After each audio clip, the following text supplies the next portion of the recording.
Haleluya. Asayeleni umoya ngezandla.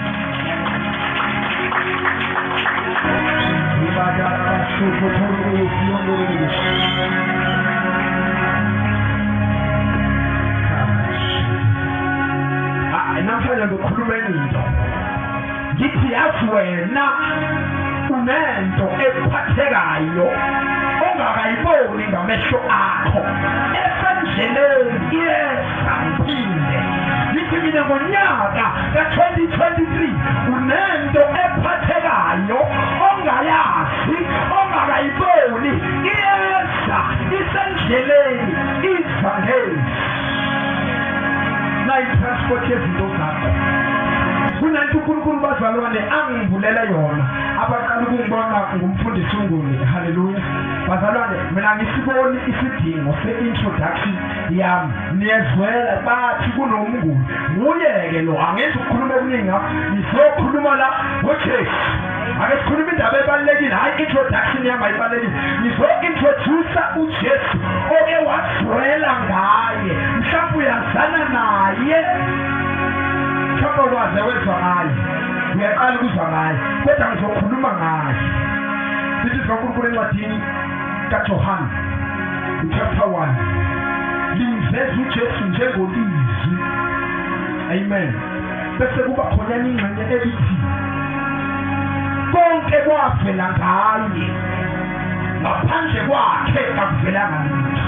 Okudaliweyo phinde konke kwavela ngaye, konke okudaliweyo ngaphandle kwakhe akuvelanga lutho. Lizwi igama lakhe uJesu. Igama elithi Jesu waliphiwa ngubaba ngiyaphi uJesu ngalela. uJesu waba ngumnikelo wempilo yomuntu, waba nguhlobo luni lomnikelo uJesu, waba nguhlobo lomnikelo okhethekile, ohlanzekile, ongcwele, oza once off, ongaphinde waba khona ongafana nawo, which is the nadir yafe adol sacrifice.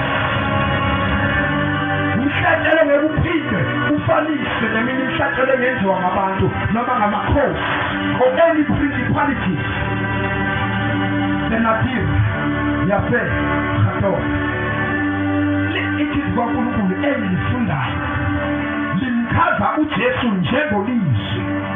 Leli gama elithi Jesu waliphiwa ngubaba uNkulunkulu ngemva kwesiprofeto esitho wesifazane ongakaze wahlangana nendoda ogama lakhe linguMariya, uzokhulelwa akhulele umntwana amethi igama elithi Jesu. Lelo gama walethiwe ekhaya ezulwini elithi Jesu, kodwa leli gama elithi lizwi lichaza istigma sakhe. Leli gama elithi lizwi lichaza isigqi sakhe, noma lichaza indawo yakhe yobunkulunkulu. Lizwi engakafiki uJesu emhlabeni bazomshumayela abantu, azozishumayeza yena, azozakhula. Wasemhlabeni wabizwa ngegama elilungela umhlaba elithi Jesus, wasebongezwa uChrist omele ukuthi ogcotshiweyo. Leli gama ubizwa ngalo nje ezulwini ungendawo, indawo yakhe indodana kaNkulunkulu ophezulu konke, indawo yakhe ezulwini emhlabeni yaziwa ngoMesiya. Leli gama elithi lizwi lisho iposition nerenki kaJesu ezulwini.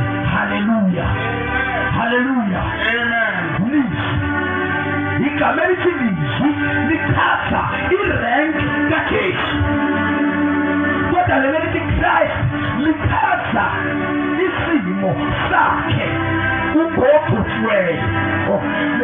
Lizwi likaNkulunkulu uyinkosi yalina yamakhosi, ngiphinde uyinkosi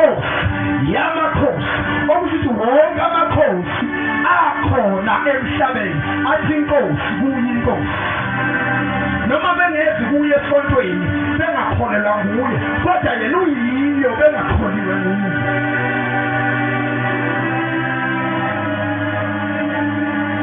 Lizwi kaNkulunkulu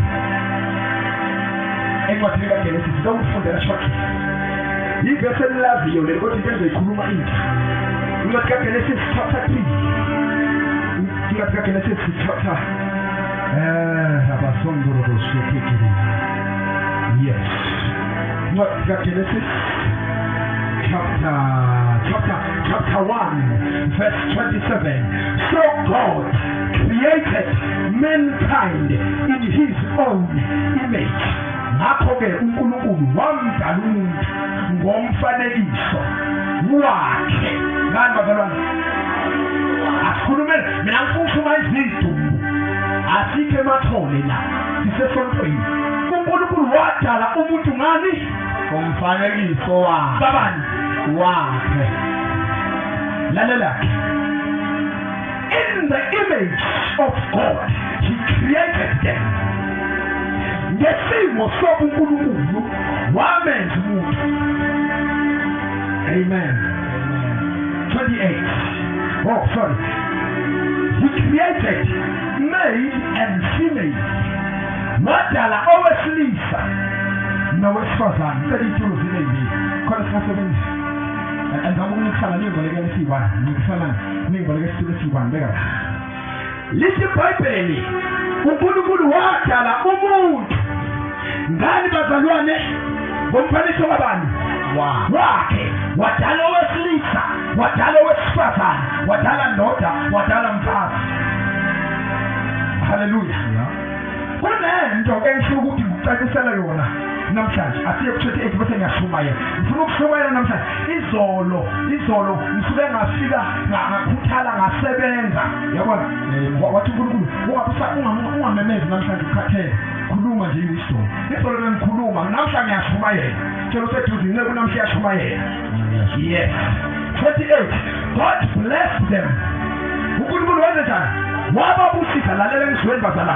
uNkulunkulu Baba ohlezi esihlalweni sobukhosi, uNkulunkulu ophethe konke, ongumdali wezulu nomhlaba, onguyise wenkosi yethu uJesu, lo esithi uNkulunkulu ongabonwayo, ongumnini mandla onke. Lithi uNkulunkulu wadala umuntu ngomfanekiso wakhe, owesilisa nowesifazane, ngomfanekiso kakanina wakhe. Wabadala bafana naye onkosi yakho.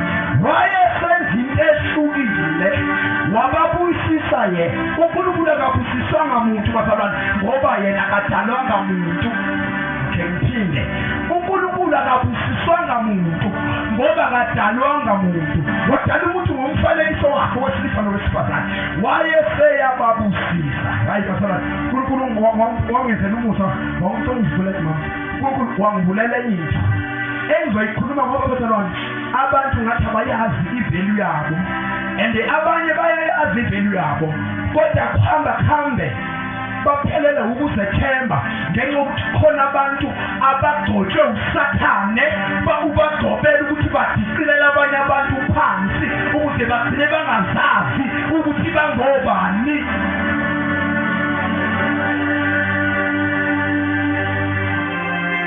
Wadala owesilisa nowesifazane bangumuntu munye bona ngoba badalwe kubani? uNkulunkulu. Kodwa wase enza kuba nomehluko. Wathi wena uzoba inhloko, wena uzokwandisa isizwe ngesibeletho sakho. Isibusiso somuntu wesilisa nomuntu wesifazane asifani, asikaze sifana, asisoze futhi safana ngoba laba bobabili bane-responsibility engafani emhlabeni. Hallelujah. Noma indoda ingaba namandla kangakanani ekhaya layo, kodwa ngaphandle kamama ngeke ibe yindoda ngoba nendoda ukuze ibe yindoda kahle kumele ibe nabantwana, abantwana benza ngomfana.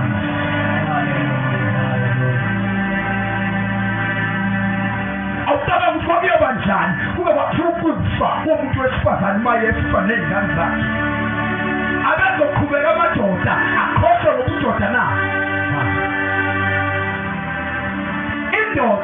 indoda ngomuntu wesifazane njengoba ngiyimuhle ngigqokile because of the woman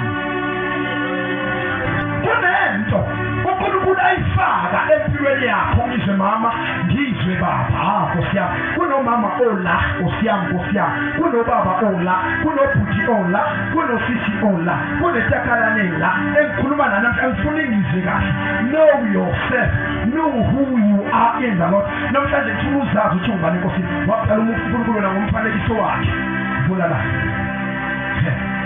uma lithi iBhayibheli sebadalile wenze njani bazalwane verse 28 wabenze njani wababusisa wazalwa ubaba uMgaga ngo-19 mayibabo angazi umezalwa ezalwa ngivulele ngoba ngishumayela ngawo futhi ezalwa ubaba uMgaga ngabazali bakhe esingazi noma bazi wazalwa ngabazali abanesiqalekiso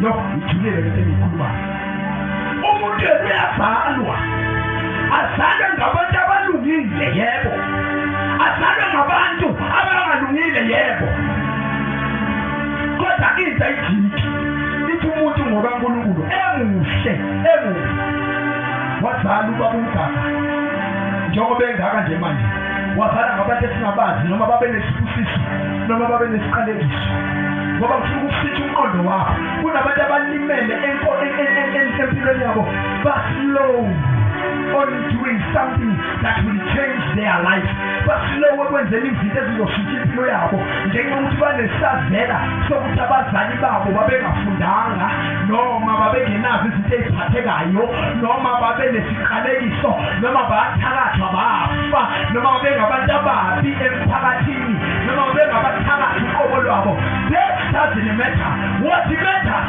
ukuthi lento ezaliwe isele ngecebo lophezulu yebo akhathali noma ngabe lenganonayo wala nomfana ethaveni awusamazi ubaba wayo ngoba babe babili bashintana ngawe akungakhathazi lokho mase ufike endaweni kaJehova uthi uNkulunkulu worry not that child comes through me that child I know him ngenxa yokuthi ngani Moses lo ithi iBhayibheli unina noyise bamzala uma bemzala bamthatha bayomfihla kwamele nje kungabi uMoses igama lakhe kube umfihliwe wazalwa uMoses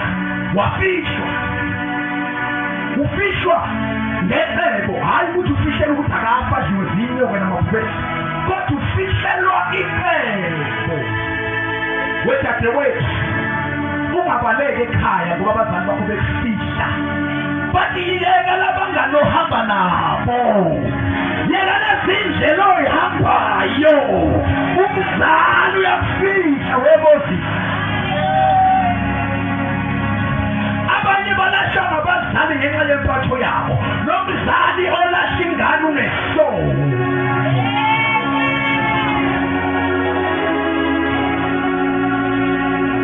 wayisho wokuthi mayizana ufuna nini ngesikhathi umama wakhe ekhulelwe 9 months yazi ukuthi lo 9 months usesifile kunezinto babalibhekeni kunezinto uNkulunkulu ayideposit empilweni yakho uvulele nje asuku asebenze ngiyacela asebenze nawe umntwana nayo intombazane ya group yaphuza ilale nabafana bawu2 uketshezi loyedwa phakathi kwabo luhlale kulo ntombazane akhulelwe yebo kuyisona ukukhulelwa ungashadile nansi imfihlo lalela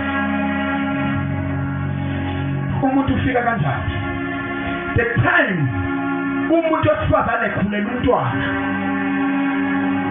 bazalwane ngesikhathi umuntu osifazane ekhulelwa umntwana no matter ukuthi teenage, no matter ukuthi una 16, no matter ukuthi una 30 or una 40, age does not matter. Ufuna ukuzwe message yakho.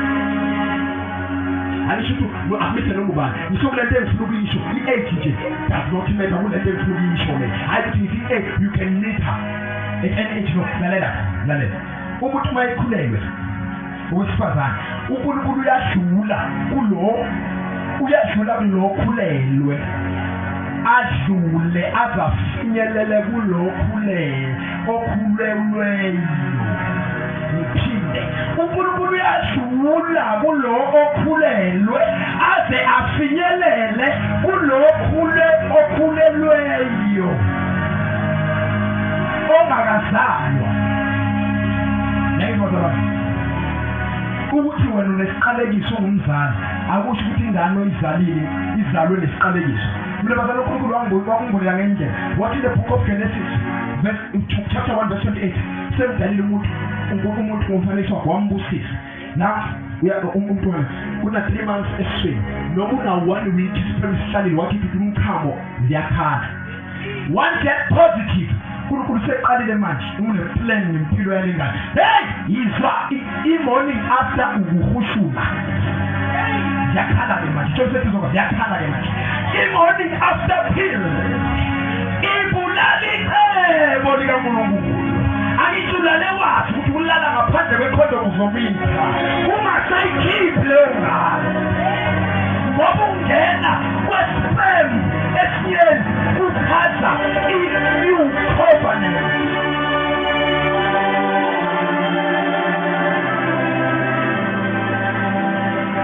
Yebo ukukhulelwa usebenza ungaba isazo kodwa once watesta yathi positive i-practice ungayikhiphi leyo ngane ngoba mayithi positive izulu liyashokoma lithi sengenzeka isiba lafezeka isiprofethi uNkulunkulu lithi zalanani kwanda umhlaba lokho kwenzile kuyisono kodwa lo mkhulelo kanasono miyeka phile.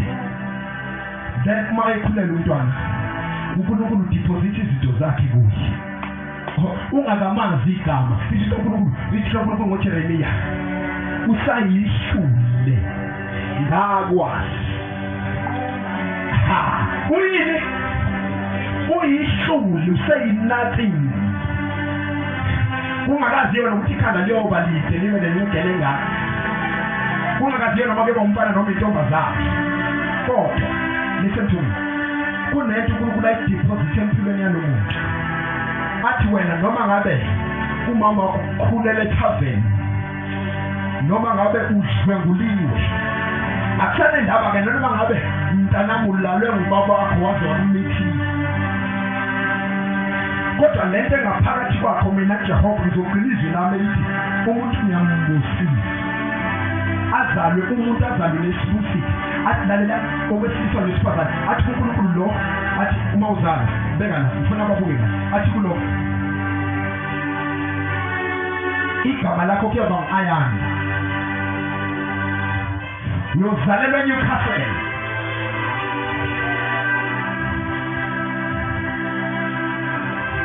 ubaba kuzobaleka usale nomama uzokhula ukhulela kwi-environment embi umama wakhe edla ama-drugs kodwa uzokhulela kuleso simo uzofunda ufike ka-grade 10 ufeyile kathathu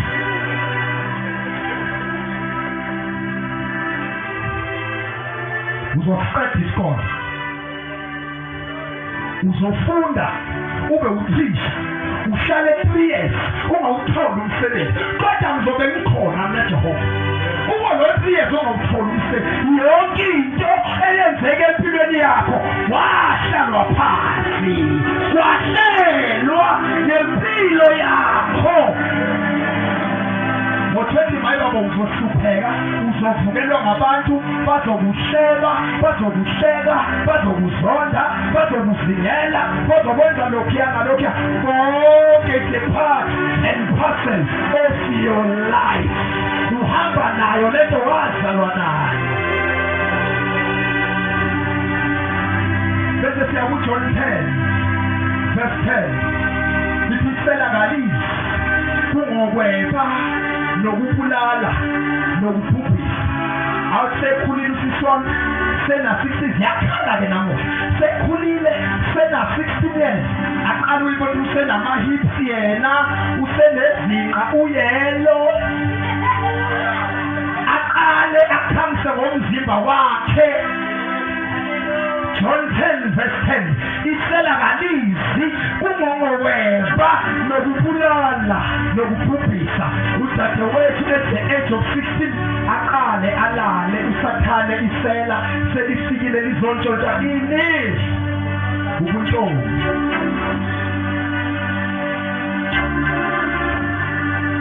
Mnguni yaphana ngiyakhona angazi ngiyahamba sambeni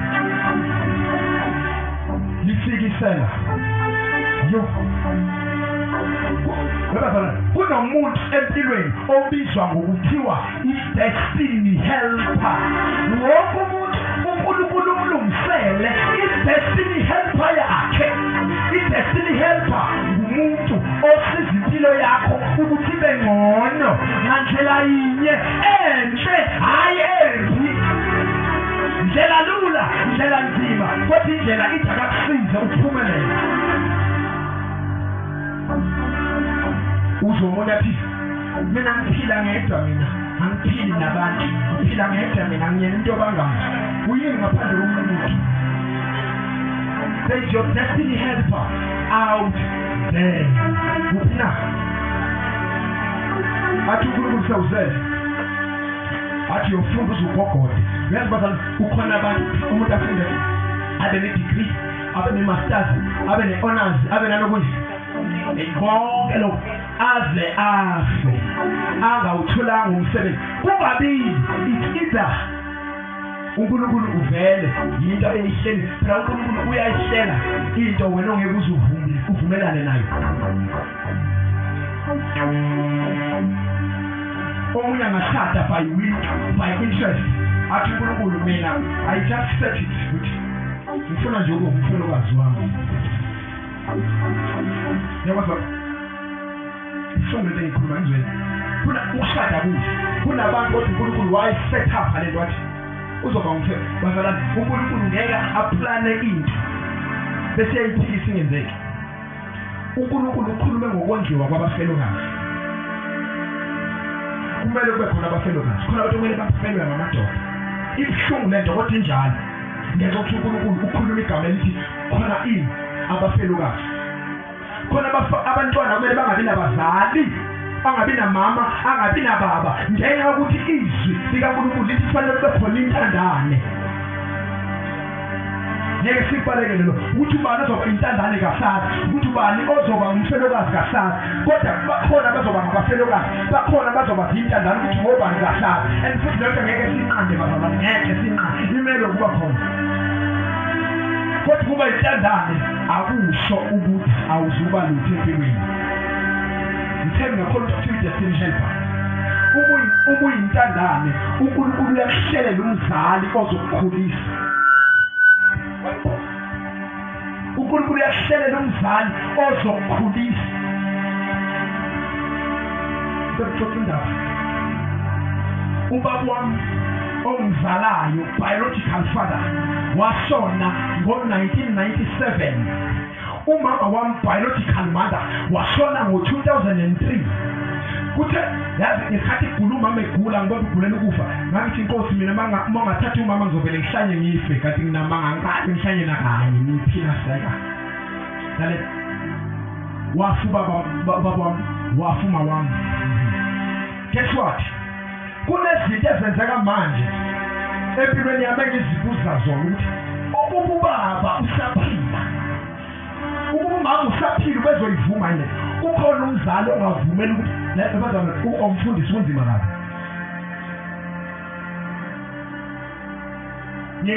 ngiyibo uma wami wayezovuma yini ukuthi nibe umfundisi ngoba umfundisi kunama challenges anzima kabi yabona uma umfundisi ungenabazali ususenkingeni ngoba ukujikela yibo bonke abantu ukuthi yabona ngiyokhala kumama manje ngizomthatha Uma umfundisa kusiya umdlalo kunama-challenges athi NJ isithole mokufuna lento are you prepared to pay the price?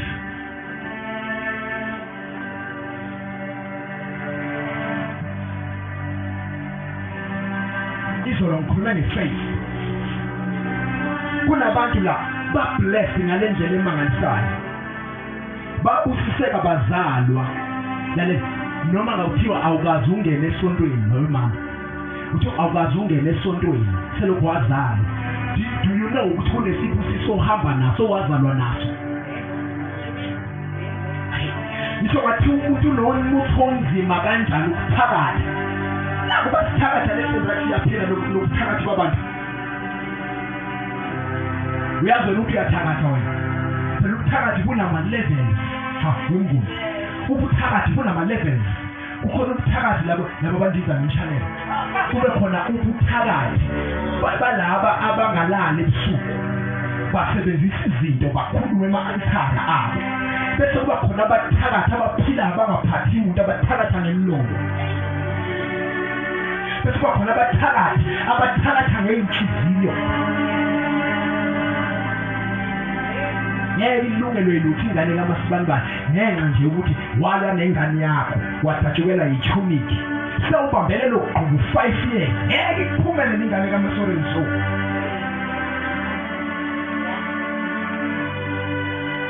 Ngeke ulungelo elutho bathakatha nemilomo yabo nangezithi ukufisela omunye umuntu okubuthakathi.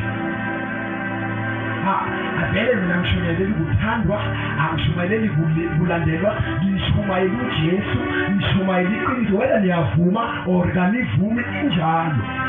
Inhliziyo embi ingumbulali. Phinde inhliziyo embi ingumbulali.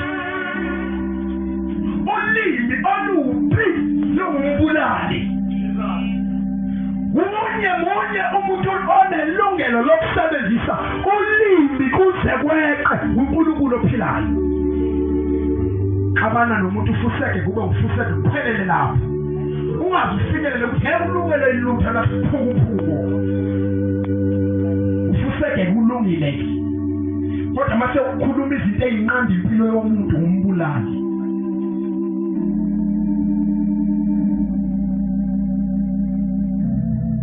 Kunezinto uhamba nazo owazalwa nazo. Ngiyabona ukubona ngathi abantwana bakini baphumelela kakhulu kwedlula wena. Inginqothi ngesikhathi yena umama wakhe emkhulelwe, indlela uNkulunkulu akhuluma ngayo kuye ayifani nendlela okukhulunywe ngayo kuwe. Bazalwane ngezwa kahle. uNkulunkulu ukhulumile esiswini sikama wakho ngesikhathi emkhulelwe. Bazalwane ngibhekene angikhathali ukuthi uhambe kubathandaza bacela ukuthi uloya uMasibanibani. Okay, bakucela ukuthi uyaloywa uyathakatha, kodwa ke ake sibheke iqiniso. Uzelwe nesibusiso. Inkinga awusazi isibusiso sakho ukuthi siyini baba bamungaka. Sonke sihamba nezibusiso singazazi ukuthi ziyini.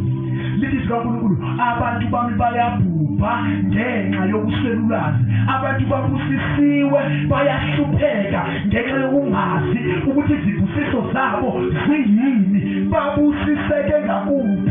Isibusiso sakho singakuphi? Umuntu akhompethe ney'ngane zabantu ezinama-degree kanti impumelelo yakhe ayikho ku-degree, isekhishini.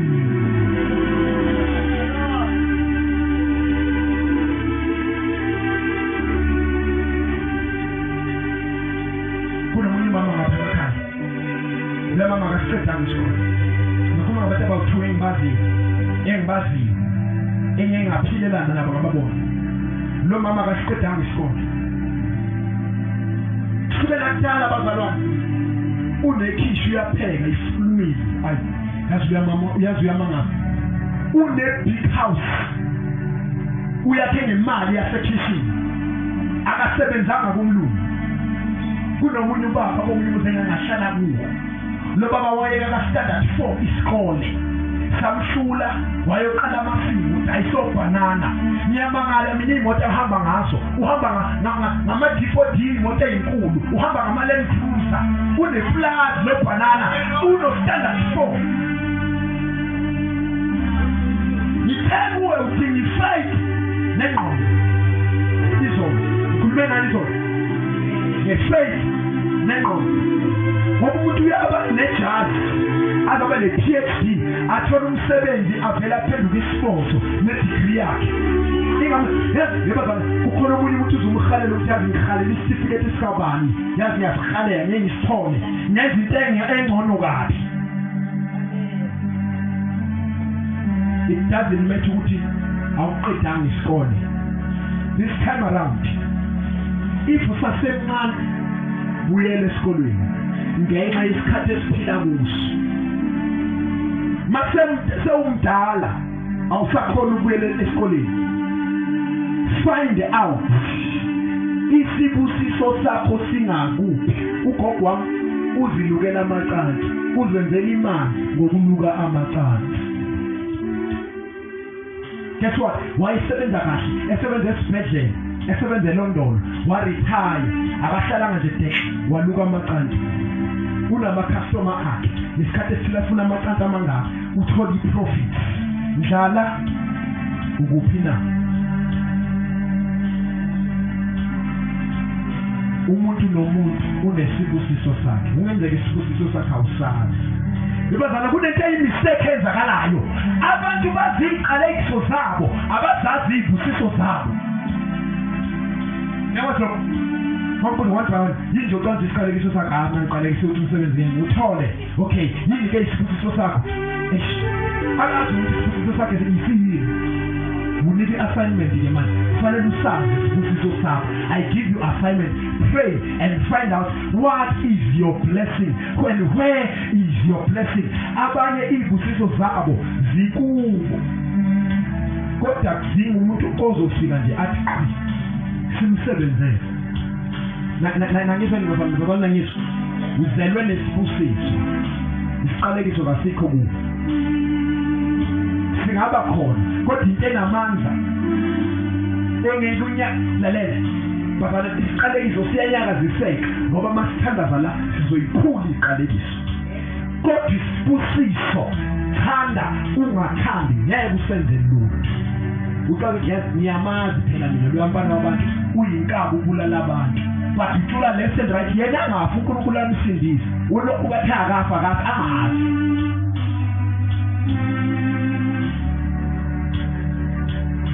neza ngikhuluma ngathi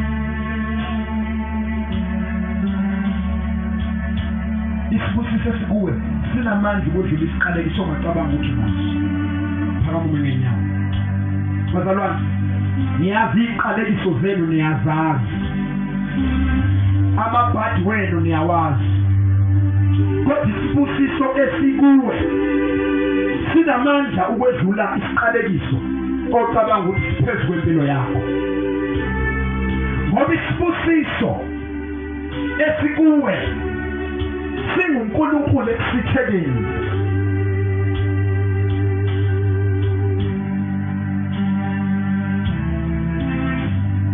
omunye sobaqeda abathandazi wayiqeda izangoma wazama ngisho inyanga kodwa akulungi lutho empilweni yakhe omunye azadebe selikhona ukuthi ngiyayeka lento yokukholwa ingisebenzele omunye phila ngamaphilisi each and every single day omunye sowathandaza waze wamduka ngisho uNkulunkulu bazalana nabantu bayamthu yo wakhuluma umoya ingcwele lithi kaNkulunkulu ngokuba abantu bambenzile okuphila okubi bangilahlile mina Jehova bazigubhele yabi imithombo benza nabantu bangilahlile mina Jehova bazigubhela imbazalwane sengiyavala kulezi insuku sikhuluma ngokukholwa le nkonzo ka3 days esinayo inyaka yokuthola isibusiso sonyaka wonke njengoba bazalwane isibusiso sakho uzosithola la and noma ngabe uyathanda usathanda akathandi ngeke aze enze lutho but into esidingayo ukuze lesibusiso sakho sikusebenzele sidinga ifaith bazalwane ukholo haleluya ukholo bazalwane luneyinsika ubheke ngiyavala manje Mhlawumbe nakuyizona sidinga ifaith throughout the holiest ukhona ukuze sibone amandla kaNkulunkulu. Ukho namhlanje sizochaza in detail. Seyizolwa yibona ukukholwa bese usethe ingqondo. Namhlanje ngizoyichaza ifaith ukuthi le faith yini. Faith babazalwane, ifaith inezinsika eziwu-5. Efuna ukuchaza lapha ngashort. Ngichaza ukuchaza ngemila. Eyokuqala, it is the anointing ugcobo. Uyaludinga ugcobo empilweni yakho. Bazalwane singakhohlisana. Uyaludinga ugcobo. Ngenxa yezwi noma ivesi elithi anointing breaks the yoke. Do you want the yoke to break in your life? Uyafuna igcobo liphuke empilweni yakho na? Into ephula igcobo empilweni yomuntu ugcobo. Musizi kaNkulunkulu, anointing breaks the yoke. Ugcobo luphula igcobo. Into edingayo 1, iphila yokuqala, insika yokuqala yokukholwa. Uma uthi mina ngiyakholwa, ngine-faith, hlola ifaith yakho ukuthi ingabi nezinsika eziwu-5 na. Insika yokuqala ngugcobo. Have anointing. Wonke umuntu ugcotshwe ngendlela yakhe. Lithi kaNkulunkulu encwadini kaJohane wokuqala chapter 1 bla lithi mina ningabona ukugcotshwa okuvela kongcwele. Sigcotshiwe uma singabantwana bakaNkulunkulu, sigcotshiwe sibekwe uphawu lukaNkulunkulu.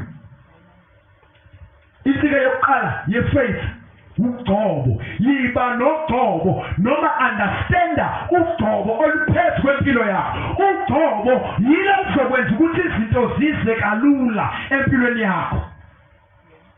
Nakho bazalwane, unogcobo lokukhulekela abantu, bakhulekele kakhulu kunakuqala ukuthi impilo yakhe ngeke ishintshe. Unogcobo lokuhlabelela mntanami, hlabelela kakhulu kunakuqala ukuthi impilo yakhe ngeke ishintshe. Be persistent in whatever you do. Kulokho ophiwe kukho, bambesisa, bambelela, wenzisise. Gijima ngogcobo ngo-2023, gijima ngogcobo. Tshela useduze kwakho, gijima ngogcobo, gijima ngogcobo. Hayi, come on, khuluma. Tshela useduze kwakho, 2023 sigijima ngogcobo.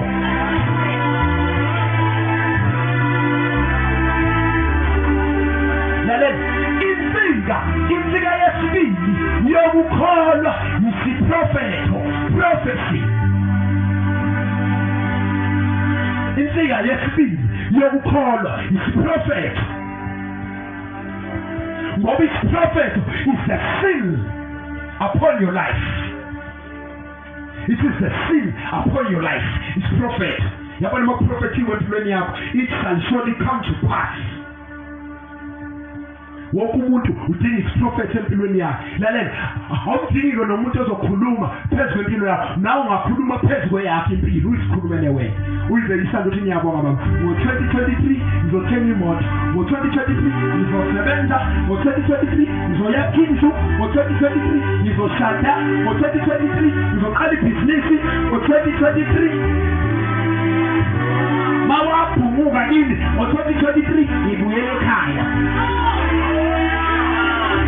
Maususwa, sidakamisa, prophesy upon your life. It was his name for 2022, no more name for 2023. Prophesy upon your life.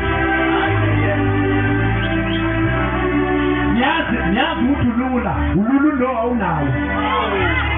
But for 2023, I will try to say no. Yes. Prophesy upon your life. No. Prophet, uthukuluku hezekela namathamba sengaphila na. Impilo yakhe isengaba ngcono.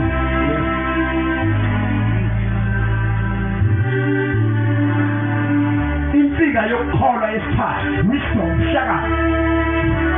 Umuntu okukholwa, hlakanipha. Yenze njani? Ya hlakanipha. Ngoba uthi noma enokukholwa bhayize. Afaste kuze kweqe agula phathwe iTB ngoba akasamlalela umoya engcwele. Wakhuluma Mnguni. Akhona umuntu kuze kweqe. Ngenxa kungabi ne-wisdom. Kunabantu abacabanga ukuthi ngoba useyakholwa akasabadinga abantu bakubo.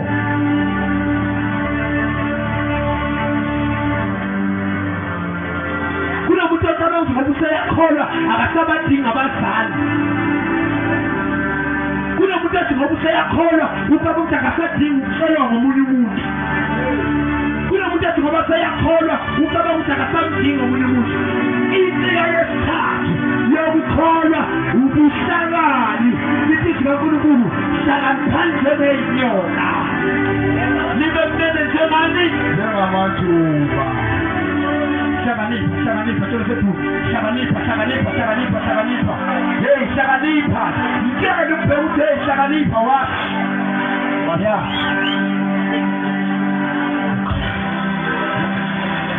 Ungabhayizi ngo-2022, ungabhayizi. Abanye basenkingeni namhlanje ngoba babhayiziseka. Uprofetho phezulu 2023 angibhayiziseki. Yisekabi. Bangamanye bangizonde ngisekabi ngo-2023. Yeah. Point number 4. Insika yes4 yokukholwa umthandazo. Khulekani ningapheli. Khulekani nenzenjani? Ningapheli. Ukukholwa thandaza.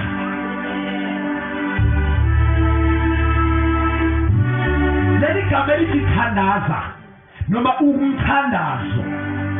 Uma ukuthandaza sithandaza kanjani? Yo monye. Umthandazo uhlukene kathathu. There is a cold prayer. Umthandazo obandayo. Hallelujah.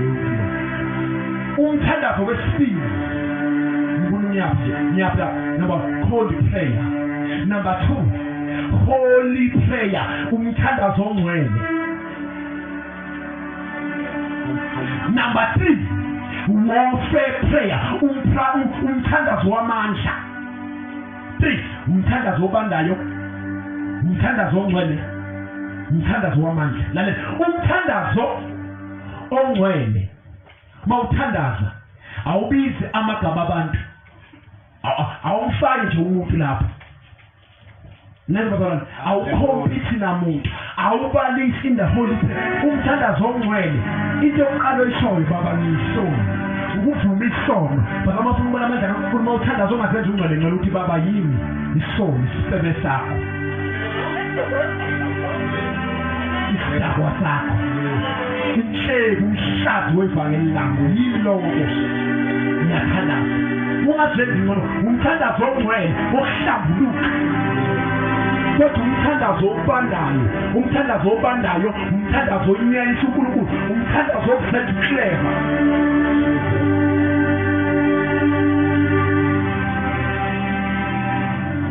Kunamakholwa. Siyathandaza, siyanikela njalo.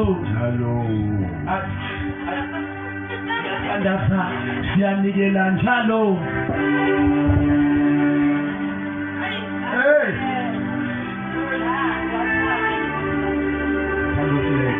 Siyathandaza, siyanikela njalo. Holy praise. Umthandazo wamanga okuyikhohlisa. Umthandazo ongcwele ukuyithoba uNkulunkulu. Kodwa umthandazo obandayo lokuzenza ucleve. uNkulunkulu ungayithobi. Kodwa i-warfare prayer umthandazo wamandla. No usume egunyeni ke manje. Usegunyeni, usemagunyeni kaNkulunkulu moya ingcwele.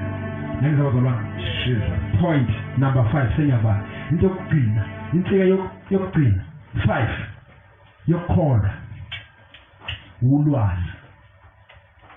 Abantu bambabhubha ngenxa Jesus. Yabona mawukholwa. I-faith inendlela esebenza ngayo bazalwane. Nyazi abazalwane abazalwane kufanele bafundiswe ukuthi i-faith isetshenziswa kanjani. Ngeke bazalwane. Ngisondela ngingandaba. I-faith ayisili iqiniso lento eyenziwa zingwe eziningi abayenzayo ukudayisa ama-products manje. That is not faith. That is not faith. I-faith ithi angiphethe lutho, ngiphethe igama. I-faith ikhangina ukuthetha nokunikela, ngiphethe igama.